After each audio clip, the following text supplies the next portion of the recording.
Avatar 2 a réalisé un des 20 meilleurs démarrages du siècle, et le meilleur de l'année en France, laissant espérer un rebond du cinéma en salles après les années de pandémie, plus favorable aux plateformes de streaming. 13 ans après Avatar, qui approche les 3 milliards d'euros de recettes, Avatar. La Voix de l'eau a réuni plus de 2,7 millions de spectateurs. Selon les données de CB au box-office mercredi, c'est l'un des 20 meilleurs démarrages du siècle, alors qu'Avatar n'était que 24e. Avec ses 2,740 millions d'entrées, ce deuxième épisode de la saga de James Cameron fait légèrement mieux que le premier en 2009, qui avait atteint 2,648 millions d'entrées en première semaine.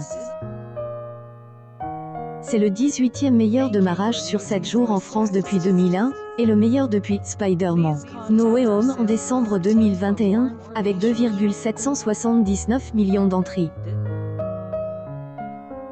Avant cela, il faut remonter à 2019, avant la pandémie de Covid-19, pour retrouver un tel niveau d'entrée en première semaine. Avatar. La Voix de l'eau a écrasé la concurrence lors de la semaine du 14 au 20 décembre, marquée par la fin de la Coupe du monde de football, et la demi-finale et la finale jouée par la France. Le deuxième épisode, avec 3h12, est plus long d'une demi-heure que le premier. Se déroulant de nouveau sur la planète Pandora, La Voix de l'eau est une suite plus d'une décennie après les événements du volet inaugural. Sorti vendredi en Amérique du Nord, il avait totalisé quelques 134 millions de dollars de recettes sur les 3 premiers jours. Avatar, présente comme une révolution technologique par son utilisation de la 3D, avait été l'un des plus grands succès de l'histoire du cinéma. En France, il avait totalisé 14,775 millions d'entrées, au bout de 19 semaines d'exploitation. Et dans le monde entier, il avait détrôné le record de recettes déjà établi par le mime James Cameron. Tournage en apnée, le réalisateur prévoit 5 épisodes, mais a déjà prévenu qu'il ne serait pas nécessairement derrière la caméra à chaque fois. Le Canadien de 68 ans ne cesse de clamer sa fascination pour les fonds marins, qui avait trouvé une expression déjà très aboutie dans Titanic, et qui s'épanouit sur une planète menacée par la convoitise des humains.